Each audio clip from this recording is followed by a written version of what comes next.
All right. Thanks for the introduction, and thanks for the invitation to this very nice conference, and thanks to organizers for putting together all the beautiful talks from which I've learned a lot, and I hope to discuss more with you during the rest of the week. So today I'll be talking about defects. In particular, I will introduce this notion of pinning defects, and we'll talk about some interesting physics associated with the pinning defects, which we can deduce using tools from mathematics. And these interesting physics are coming from fusion and factorization, both notions I'll introduce. Let me first introduce my collaborators. Most of the talk will be based on this paper that appeared last night with Fedor Popov at Stony Brook. And also, I'll mention some previous results in works with my students at NYU, Sasha Biatlik, Zemo, who's a postdoc at Princeton, and Himanshu, who was a postdoc at Princeton before, at NYU before, and now working on machine learning in Schrodinger. I should say that Fedor, who was my co-author on this paper, did very much a lot of the heavy lifting, and he's truly exceptional, and he's on the job market. All right, so let me start by some broad motivation for why we're interested in defects and why you might want to think about defects as well. So firstly, defect shows up in various quantum mechanical systems, both in continuum and on the lattice. Here, the famous example is the Kondo impurity that models, magnetic impurities in conducting metal. And in various condensed matter systems, such as that of the spin chain, these defects can also show up as boundaries of the spin chain. And furthermore, they can more generally show up as impurities in your lattice system, and they're also continuum descriptions. And these impurities are interesting because there are typically non-trivial interactions on the impurity world volume, as well as interaction between the impurity degrees freedom and the bulk degrees freedom. And as a consequence, these impurities, these defects, serves as refined probe of bulk phases. Sometimes they tell you difference between phases that you cannot tell apart by local order parameters. And also because of interesting interactions on the defect world volume, which is especially the case when the defect has dimension bigger than 1, there are also non-trivial universality classes on the defect world volume. A different way to view defects as opposed to impurities, namely defects that extend in time, is to think about defects extending in space, in which case it naturally acts on the Hilbert space of the underlying theory. For example, you have a conformal field theory. It's natural to think about the theory on the cylinder. You have a Hilbert space associated with the sphere, b-1 dimensions, and you can think about the defects as acting on this Hilbert space. And this picture is very useful to think about a formalized version of how to measure Renyi and entanglement entropy in various quantum states. And also, more recently, this picture has been used to understand symmetries associated with topological defects, which are more general than the traditional group-like symmetries. And many of the important information about these topological defects are captured by various topological joining and splitting of the defects. And this F symbol is one example of such topological data that featured prominently in understanding anomalies of these symmetries. And even more recently, there are results on using this picture to connect defects as extended operators to understanding universality classes of local decoherence coming from, and also weak measurement. And I will not have time to talk about this last application of defects in this talk, but I think it's also very interesting to explore, is that they give us a portal to understand various non-perturbative objects in gravity.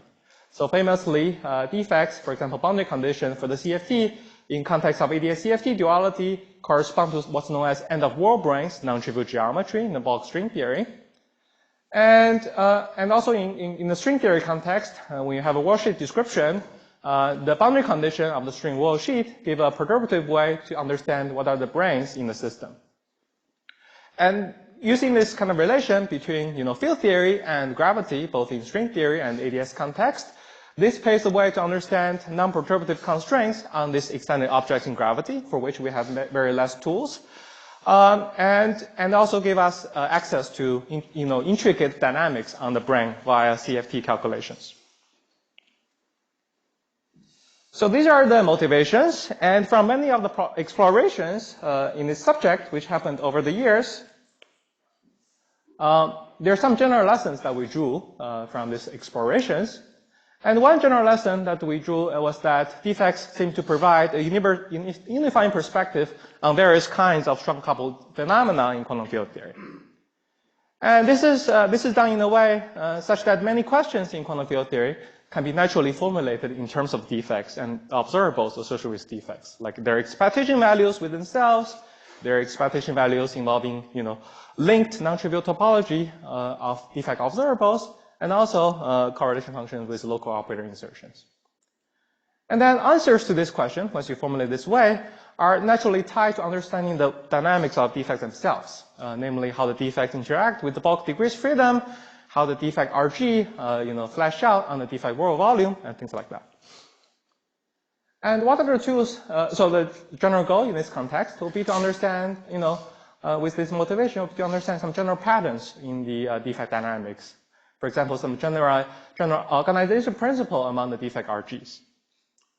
And there are several ingredients that go into accomplish this goal. One is a better understanding of structural ingredients associated with defects.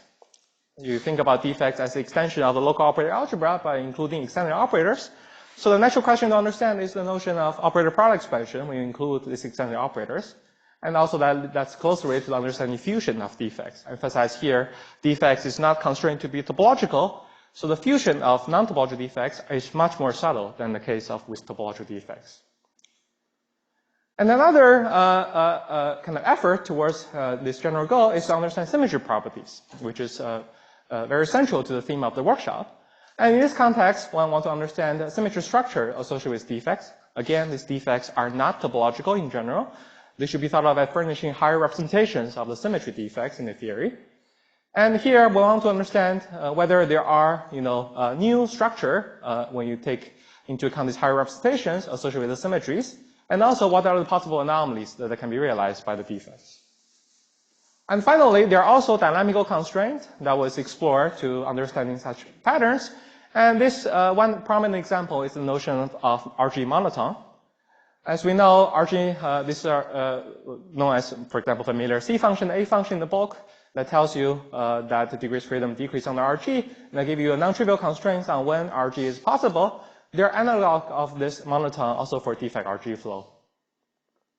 These are all very powerful constraints, okay? And we like to explore this constraint to limit the scope of possible IR phase given UV starting point. But typically, it's very hard to come with solutions. Typically, there are many possibilities, sometimes even infinite. So how do we nail down it to, precise solutions to a defect RG?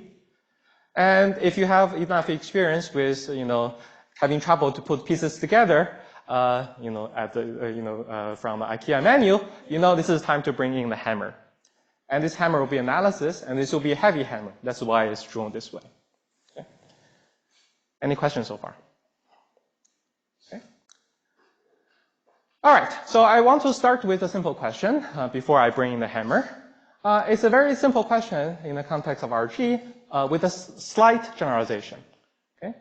So suppose I start with a d-dimensional CFT represented by this blue region. And on the codimension 1 surface in this space-time region, I turn on the operator O, which I take it to be a scalar operator for simplicity, and I assume this operator has dimension d-1. So what it does, it will be triggering a non-trivial RG flow on this surface. It does nothing to the interior of the space-time, but does RG flow, it triggers RG flow on this surface. And my simple question is, what we can say about the IR behavior on the surface? Namely, if you measure correlation functions with local insertions far away in the transverse direction, does it asymptote to some conformal correlation function with power law fall off? Okay? And they represent this IR defect as DIR. And this kind of consideration is also known as pinning defect in a special case where instead of considering codimension 1, RG flow, you consider codimension d-1 RG flow. So namely, you consider RG flow on the line, but with very similar deformation to the action. And here I will refer to this kind of RG flow on higher codimension as generalized pinning defect. Okay, we can just think about this terminology, which I think is useful terminology. All right, so as someone who's kind of heavily influenced by the Bootstrap community, the first thing before answering your question, we want to understand what are the possible scenarios. Okay? So there are possible fates associated with the IR. So one possibility is perhaps we started with a trivial defect, right? And we have this deformation. There's a flow, but it could be that the flow ended up with a trivial defect. So in this case, we'll say the IR defect is trivial or transparent. Okay? It does not influence any correlation function with other local operating insertions. The second scenario is perhaps more interesting and also shows up in this conference is when this defect is topological in the infrared, but not necessarily trivial in the sense that it may act non-trivially on some local operators. But otherwise, you can deform it without changing any correlation functions. And the third possibility will be more interesting, and it will be the case in my talk, is that the defect in IR is not going to be topological in general, but rather it's going to be conformal. Okay. And as we'll see, we'll have more to say of what kind of conformal defect this pinning defect will be when you look at it in the IR. All right. So how do we rule out the previous scenario, which I already said in words? Okay. And this is going to come from 3 conditions. Okay. Let's proceed step by step. The first condition can be formulated as the following theorem that says that pinning defect cannot be topological in IR. Question? Yes. Is there also a wrong-away scenario? I will mention that. Yeah. Do you consider the situation where it's a direct sum of multiple copies of the trivial defect to be part of the topological scenario? Very good question. So for simplicity of the talk, we are focusing on the case when the UV starting point is just a single trivial defect. But those are you can consider direct sum topological defect starting points. In the paper, we have some comments on that. But could it become a direct sum in the IR nonetheless? It could be, or it could decouple it also could merge. Yeah. In fact, you will see a talk from Christian. I think he will mention one of the examples. All right. Okay, so where does this theorem come about? It's a consequence of the RG monotone associated with defect. So let me introduce the RG monotone.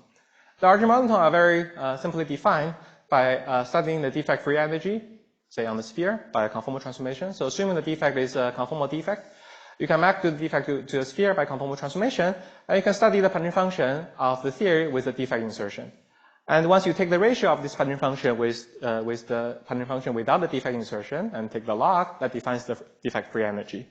Of course, this free energy is subject to regularization and potential ambiguities due to counterterms. So the point is that if the defect is even dimensional, what is unambiguous is the coefficient of the log in the free energy, and that's what we'll call the B anomaly.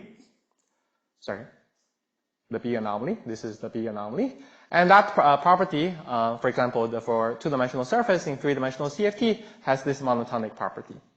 And when the defect is, odd-dimensional, for example, if it's a circle or a line, in that case, the finite part of this defect-free energy is unambiguous, and it's defined to be the log of the G function in D equal to 2.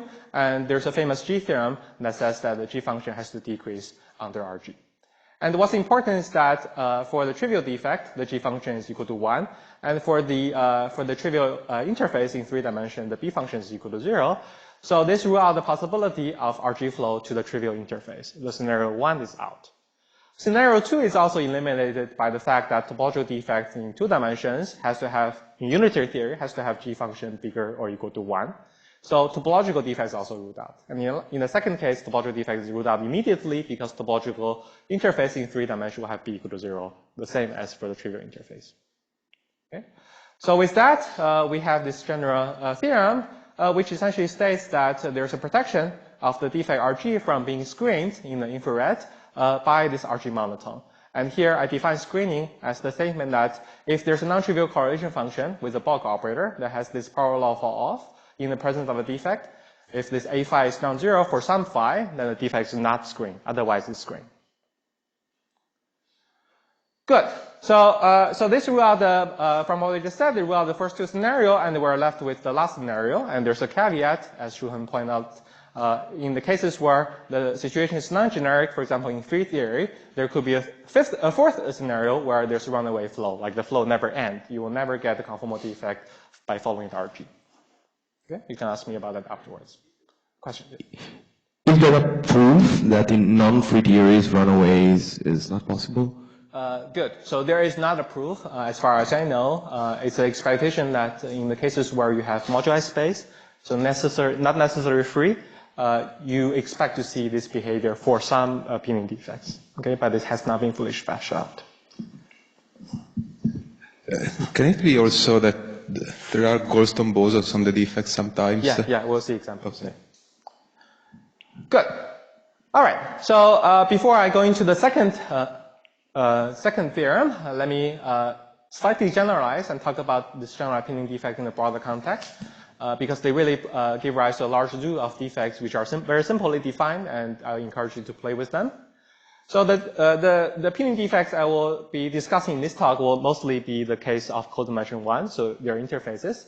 But it's very natural to generalize this to higher codimensions. In fact, this is how pinning defect was first defined. It was defined in the first place as codimension 2 defects in three-dimensional theories. And this archery monotone I mentioned still protects the defect from being screened up to those caveats, and predicts the emergence of a conformal defect in infrared. So this is a very efficient way to construct conformal defects in a given quantum field theory. And as you may, if you have tried, you know it's very hard to classify conformal defects in a given theory. At least with this kind of pinning construction, they give you a way to populate at least a large class of conformal defects in a given CFT once you know the operator spectrum. And pinning defects are also very ubiquitous. You may think that there are special kinds of defects, but just to give you one example, perhaps it's a bit extreme, is in the only case where conformal defects has been classified, which is the two-dimensional Ising CFT, if you slightly generalize the pinning flow to the cases where you allow not just dimension smaller than one operator, but also dimension equal to one operator integrated along the line, as here, you can populate all the conformal defects in the two-dimensional CFT. Okay? This is the famous work of Affleck and Oshikawa. All right, question is? But in that case, you cannot rule out the two first possibilities, right? Or could you? So this is so if you fuse also with, so you change the G function to be larger than 1, then can you? I mean, you cannot because you have delta, Because you can, for example, turning the marginal deformation, you can deform from topological to non-topological conformal defect. So you could, so I didn't understand. So you could still rule out the first. No, you cannot. You cannot, right? Yeah, right, because with delta 1, as I said, this is a marginal deformation that can give you a continuous change from a topological defect to a non-topological conformal defect with the same G function. Yes, thanks. And I will not have time to talk about this, and it was fleshed out in this paper, is that I think people here are very interested in fusion of defects. We know that's very important for the symmetry properties. And you can ask, what about the fusion of non-topological conformal defects? And one place to make this explicit is to consider, fusion of this pinning defect, which are slightly deformed from topological defects.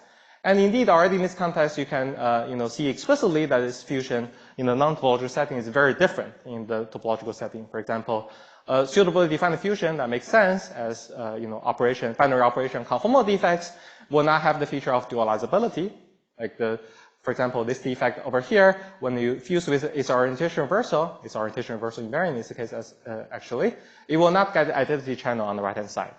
And furthermore, in the slightly more complicated example, you can also show that this fusion product represented by this circle over here is not associative in general. Question? Is there some clear relation in the case of pinning defect between the fusion of the pinning defect and the OP of the corresponding operators? Let's talk about it afterwards. I think there is, yes. Yes, it's partly why this is can be understood better in this case is because these defects are very closely tied to bulk operators. And you can really capitalize on bulk OP information.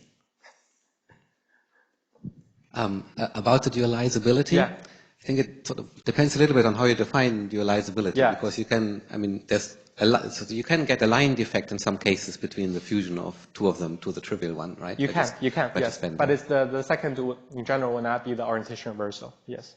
Right. Yes. Good. All right, so let's now move on to the second theorem. The second theorem is the most important result of the paper that appeared last night. And so if you want to have one take-home message, this is the take-home message. So the pinning defect, which seems to be a very innocuous operation that you do on the codimension-1 slice, does something drastic in the infrared. It's so drastic it factorizes the space-time into two halves. So in other words, the IR behavior of this defect is written in terms of a direct sum over factorized products of boundary conditions, which are known as Carty states for the bulk CFT. Okay? So if you are you want to see this concretely in terms of observables, this means that if you study correlation functions with local operators inserted on the two halves, represented by OL and OR in this insertion, it will factorize, in this case, into sum of products of correlation functions on the left and right individually. And in the specific case where you look at stress tensor on the left and the right, okay, of the interface, you will find the stress tensor two-point function to be 0. And this is a simple consequence from conformal symmetry that says the stress tensor one-point function with a conformal boundary is always 0. Okay? And using this factorizing channel, you can see immediately that there's a total reflection of energy. Okay? So what is this good for? This means that you can have a very efficient way to create an energy shield just by local perturbation on a codimension 1 slice. So if there's something useful to keep in mind from the talk, this may be it. Okay. Question? Yes. So you said it's always factorizing? Yes. So the trivial defect is also factorizing? No. I mean, this is for O of dimension smaller than d minus 1. It's not identity. Identity is not factorizing. Yeah. Okay. Identity defect is purely transmissive. Do you require the operator that you deform by to gap the theory in the bulk? No. Okay. Yeah. But of course, in those cases, you have to define the RG more carefully, because you may have to fine-tune what you mean by the spinning defect operator. So here I'm being very kind of cavalier, just writing a leading deformation. In general, you have to fine-tune other relevant couplings. Okay? Sorry, I missed whether this situation applies also when the operator is marginal.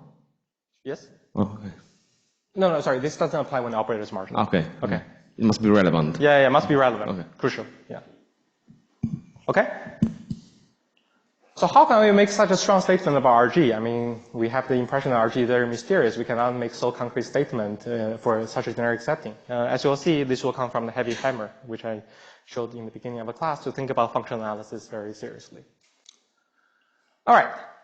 So the third theorem, which is also very much related to the theme of the workshop, is that this factorization channels that appears in the infrared also heavily constrained by symmetry via fusion with topological defects represented by the pink plane over here. Of course, you can consider topological defects of other codimension, but for simplicity, let's just illustrate with the with codimension 1 topological defects.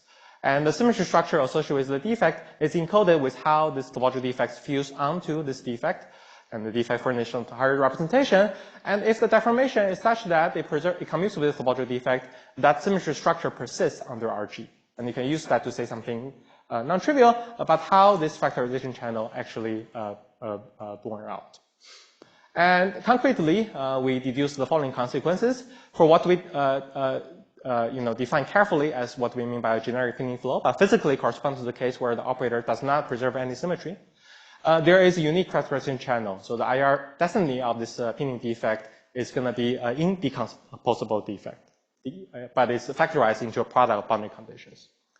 And in cases where you have certain finite symmetry of your theory that's preserved by the pinning defect, depending on the nature of the symmetry, for example, if the symmetry has anomalies, then there will be a symmetry force degeneracies in the factorization channel, meaning that this direct sum has more than one term in the infrared. And in the cases that was asked, when there are continuous symmetry that's preserved, there could be emergent goldstones at the interface. So you can think about the IR destiny as some kind of coupled system that involve local degree surveillance on the interface with some boundary conditions. And effectively, you can think about this IR behavior as this coupled system where you have these boundary conditions as over here, but it's smeared by the zero mode of the goldstone. So here, by this proportionality sign, I'm being a little more schematic in the sense that I'm kind of not taking into account the path integral over the excitation of the goldstone themselves. Okay, for a more precise statement, I refer you to the paper. All right, so let me just summarize the main results. The main results are, we show that pinning defects, this codimension 1 pinning defects defined by RG flow on the surface of dimensions smaller than d-1, they are conformal in the infrared, and they're factorizing, they factor space into two halves. And then furthermore, the factorization channels are heavily constrained by symmetry. And the tools that was used to deduce concrete results for the IR destiny involved the RG monotone, the symmetry constraints, and also the factorization property crucially. And this allows us to understand this IR-RG flow from the UV definition, the pinning defect, very simply in terms of bulk operator, and say something very concrete about IR behavior. Okay? And this is, and we illustrate this with many examples, including pinning defects in two-dimensional minimal models, and also, importantly, three-dimensional and CFT, where many of the scenarios I showed in the previous slides show up, okay, including the case with emerging ghost nodes. And if you're skeptics, you may ask, how can we do this? I mean, we're used to the fact that we can say, give very non-trivial constraint on IR, but it seems very surprising that actually you can pin down what is the IR solution to be unique answer. And this is helped by, of course, making use of the knowledge of the bulk CFT spectrum, which is the case for the examples discussed in the paper. Okay? And I just want to emphasize there's a nice marriage between various communities in this work, which is also the theme of this conference. Of course, the RG monotone feature prominently in high energy and condensed matter, okay, as a way to understand dynamics of RG. And the symmetry constraints, of course, is the theme of the workshop, and also relies heavily on the mathematics of fusion category. And this hammer that allow us to, figure out this property relies heavily on functional analysis. All right, so let me give an intuitive picture before presenting the proof of how this factorization can occur and how the symmetry imposes constraint on factorization channels in a two-dimensional context where things can be drawn easily on the slide. In this case, you can think about the pinning defects that are coming from turning out operator of dimensions smaller than 1 on the line.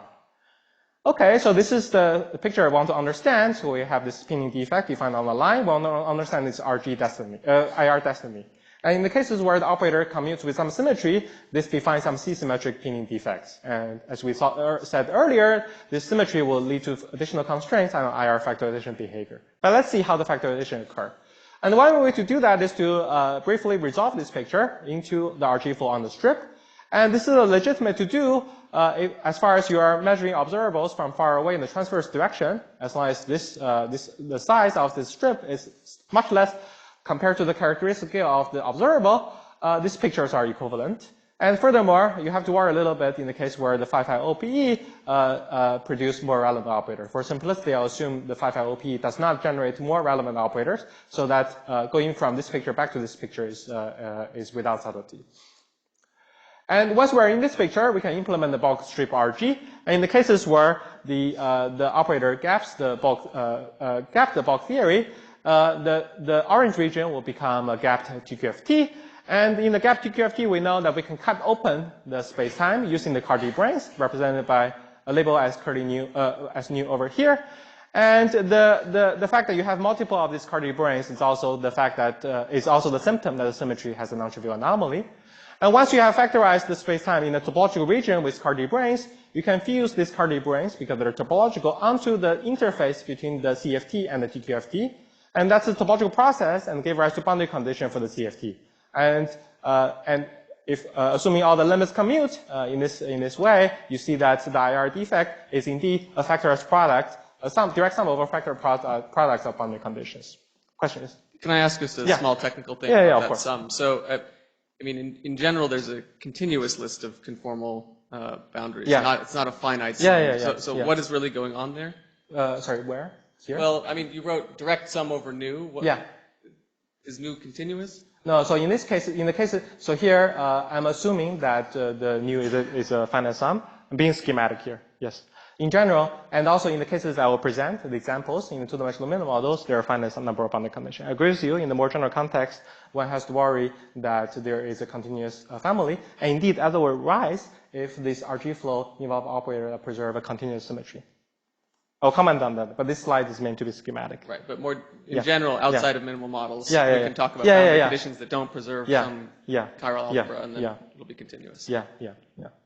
But in two-dimensional context, you can rule that out. Okay, it's kind of like a version of Mermin-Wagner-Coleman theorem. So you can rule out the symmetry break. I mean, it's on the line. Because that will require continuous symmetry breaking. Okay. So we can discuss over. Yeah. And also you can rule that out by just using G theorem. Yes. So if we apply similar argument for codimension 2 defect, would it be can you say it will be like, okay, so we first remove some two-block neighborhood and then put some boundary condition along the two-block neighborhood. Yes. Can you say this? So you can use that picture to understand this defect RG, but of course you will not have factorization because you can go around.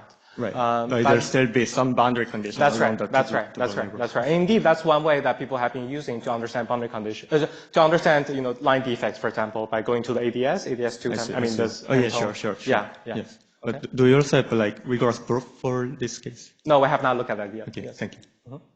Can I go back to the question before about the finiteness? I mean, you could have an infinite number of... We'll have example. We have example. So it's not just for rational theories? No, we have example, but I have to get to there. Okay. Yeah. Maybe. Okay. Can I follow up on Brandon's question? So Brandon's question is like front and center in this. Sorry. Brandon's question about, are you assuming that phi gaps the theory? In this you are. So what happens? This is the intuitive picture. I will get to the point where I present a proof that this is just the intuitive picture for a specific scenario. There's a much more general proof that settles it with a hammer. Okay. But I need to get to there. Excuse me. One more question. Yeah. So can you explain again where this sum over all this new boundary condition came from? Over here. Yeah. So this is coming from when you are in the GQFT, you can cut open the gapped phase with Cardi branes in the theory. Well, sorry? Again, but why? Can you explain why is there a sum? Because it's just resolution of identity. But that assumes some finite discreteness. Oh yes. So there, yes. I'm assuming that this GQFT, is described by a module category for the Titian category. Right, but that's a really strong assumption. Yeah. Right? It could be a non-semi-simple. Yeah, this is the intuitive picture. Yeah. No, but it's not about the intuitive. It's a physics question. It's a question about, is your analysis valid for things, or it's not. This is not part of the analysis. This is the intuitive picture. No, I understand, but the analysis that you haven't shown us yet, is that valid beyond this? Yes, much beyond. Yeah, but I have to get there. Okay. All right. So I now kind of regret presenting this intuitive picture because I thought because that's. Anyway, so let me just skip this part. Here, I'll just give you a concrete example where everybody can do the calculation. Just start from the two-dimensional Ising CFT. There's only one pinning defect you can consider with the criterion I gave before because there's only one operator dimension smaller than 1. You can turn it down and follow from the logic. You can deduce what are the possible IR phase just by playing like a game of Sudoku. You have these constraints from G theorem, constraint from symmetry, and from factorization, and you will find these will be the unique answers. Okay? And you can also play consistency check based on the symmetry, which is broken by this deformation. Broken symmetry can also lead to constraints relating different RG flows by flipping the sign. In this case, they're related by conjugation by Z2. Okay? All right, so I'll skip an example where in the paper you can find even more examples. This is the case where there are non-trivial symmetry preserved by the pinning defect. In this case, involves, for example, the fifth symmetry preserved by the subleading magnetization deformation, in which case there is the ground state degeneracies if you turn in the bulk, and this degeneracy in the bulk, depending on the same degeneracy in both sides, translate in the case of the pinning defect into a degeneracy in the factorization channels, as over here. And again, you can check that these guys are going to be related to by fusion with in this case the Tamara-Yamagami duality defect that flips the sign of this operator. Okay, as a consistency check. All right, so let's go to the more interesting case where these continuous things will show up. So this is the case. Next slide. This is the case in 3 dimensions. So in 3 dimensions, where very famous well-studied CFT is the ON-CFT, represented by this Lagrangian once you turn to the critical point.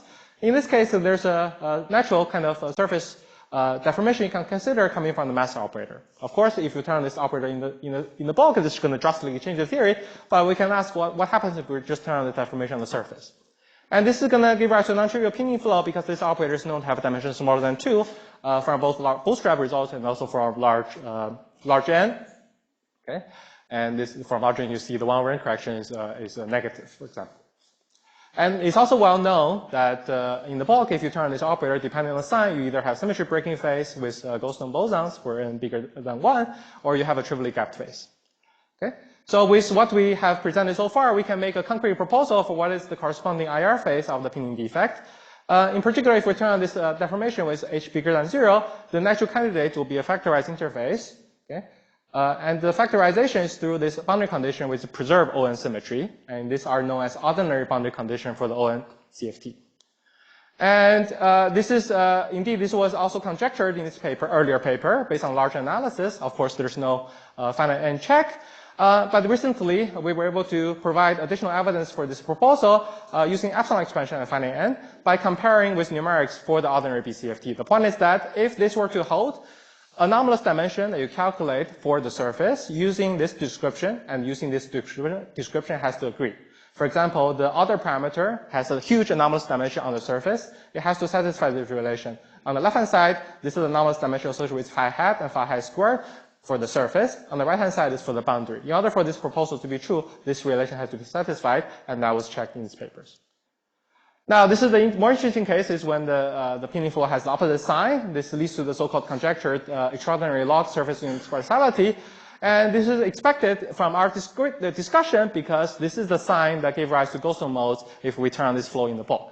And indeed, our the natural proposal over here will be that you get this continuously smeared factorized product over the so-called normal boundary condition. Each of the normal boundary condition chooses a direction in the ON direction, on the Sn minus 1 and break it down to ON minus 1. And this integral over this higher measure on Sn, this integral over this unit vector n hat is capturing the coupling between the zero mode of Goldstone to this boundary condition, and more precisely through the tilt operator of this normal boundary condition, if you know about that terminology. And you can also ask about pinning flow with other options of operators turned on the surface. For example, another simple option is turn on this fundamental operator itself, and n just specify the direction that you turn it on.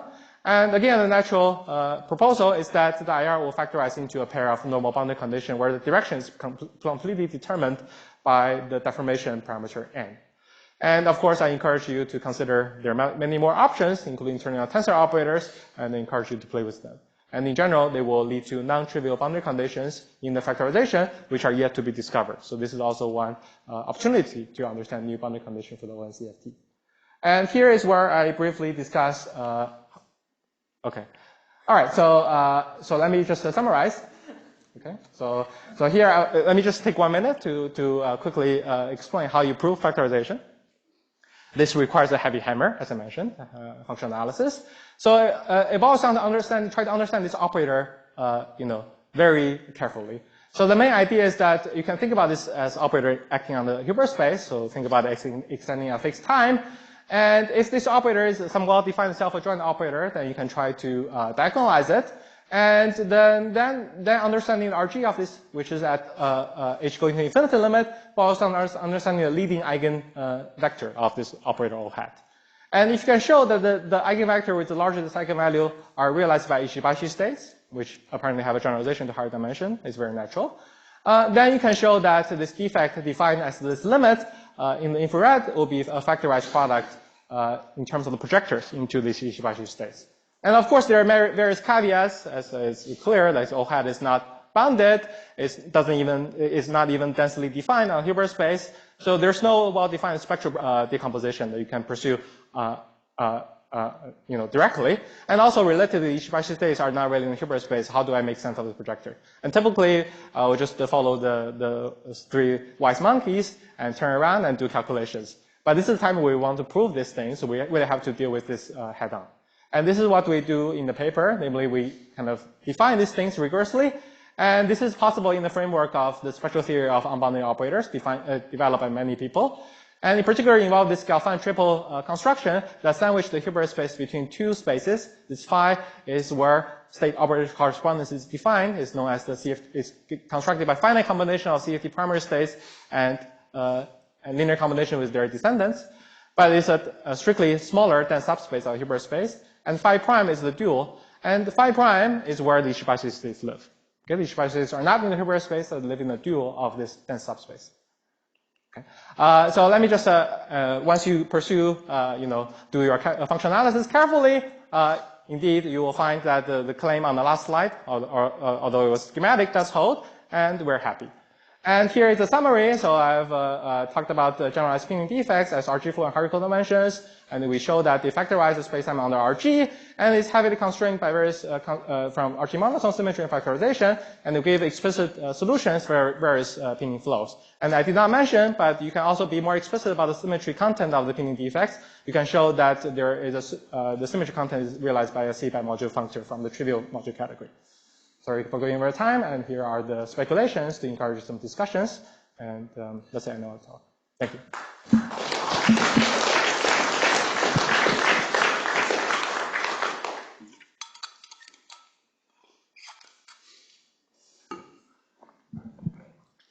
So when you sum over all the conformal boundary conditions, yeah. Let's say if a 2D CFT is some worksheet string theory, do you also include those exotic branes? In the case of the C1 CFT, right? I have Dirichlet boundary condition for D0. I have normal boundary condition for D1. I also have the one parameter family exotic branes. Yeah. Those are all conformal boundaries from the CFT point of view. Do you also sum over those exotic branes? I mean, they may arise for specific pinning flows. But, I mean, the example presented in the paper, it was flows from all kinds of minimal models, and that does not arise, yes. I see, okay. I mean, they may arise as IR destinies of certain pinning flows, but we have not explored those examples. Because if I remember correctly, those exotic branes has the boundary G function, which is larger than 1 in general. No, the G function is 0 in that case. Is 0? Yeah. Okay. You got the opposite. Those are called the Friedan exotic branes. I see, okay, thanks. They do not have, they have a continuous spectrum in the open string channel. So, is there a lattice version of this statement? Hmm? Many of your pinning defects have counterparts on the lattice. Yeah. Just curious, do you think there could be a lattice version of your factorization theorem? That's very interesting. But you have to you have to be more careful about tuning. Yeah, because the bulk because you have to tune the region near the defect. Flowing now. Yeah, sorry? Because the bulk is also flowing. That's right. Yeah. So in the case of two-dimensional CFT, say rational conformal field theory, Sorry. Can I think the pinning defect by folding as a boundary condition, which is the free boundary condition, and recover the flow that we know, for example, in critical from the free to the other boundary conditions? You can. So the problem is that once you fold, you lose control over the space of boundary condition. For icing, you can do, and that's indeed related to what Affleck and Oshikawa did. For tractable icing, once you fold, the CFT has charge 7/5, and the representation theory goes out of control, and we do not have control over the possible boundary states. So yes, you can study it, but the IR destiny cannot be pinned down immediately from that approach. Yeah. Okay. You have to really explore additional structures associated with this flow as opposed to general flows from this normal boundary condition for the double theory. Okay, because what you describe applies much more generally. So what you describe is a very general strategy for understanding RG flows on defects. It doesn't just apply to the pinning case. And consequently, you may end up with a larger possibility in IR. And because we don't have the control over all the boundary states for the double theory, we cannot say something definite. We have control over boundary states of the single theory. Yeah. Okay, so that's the key. Thank you. Mm-hmm. Or said it differently, the factorized defects, when you fold it, they correspond to distinguished boundary condition for the double theory. They preserve some extra currents. Yeah. I have a question. So let's say you have two CFDs, and there's a flow between them by an operator whose dimension is less than d-1. Mm-hmm. Why? So if I now just this picture. Okay. Mm-hmm. So I wanted to ask why you get a pinning factorized defect instead of having a pair of interfaces. Yeah, so this is precisely this picture. So what Sahan is talking about in that case, you can construct the RG interface between two CFDs where you implement RG flow on, for example, in the strip. And this is the case where you have the RG interface next to one another. So the prediction here, if you want to pursue this picture, will be if you study the fusion of these RG interfaces, which will be the case if you're interested in observable from far away, they will be described some factorized interface. But this is different from factorized. Are you saying that the leading contribution is the factorized defect? No, sorry. I did not mean to say that. I mean to say that, of course, in this picture is a more general version of flows than the pinning flows I consider. For example, here the operator dimension has to be smaller than d. It doesn't have to be smaller than d minus 1. Imagine that it's smaller than d minus 1 and you have that flow. Yes. So I'm questioning that if you consider that pinning defect. Yes. Why is factorized instead of being this picture? Because this intuitive picture that which I presented, which I really regret now, it's really intuitive. You should not pursue that to produce a rigorous proof. So that picture breaks down in the cases where, so I have this explicit assumption, right, that phi gaps the theory. That whole picture breaks down in the cases where the operator return actually leads to a gapless phase in the region. So we have to move to the next talk. So let's thank Yifan again. Thank you.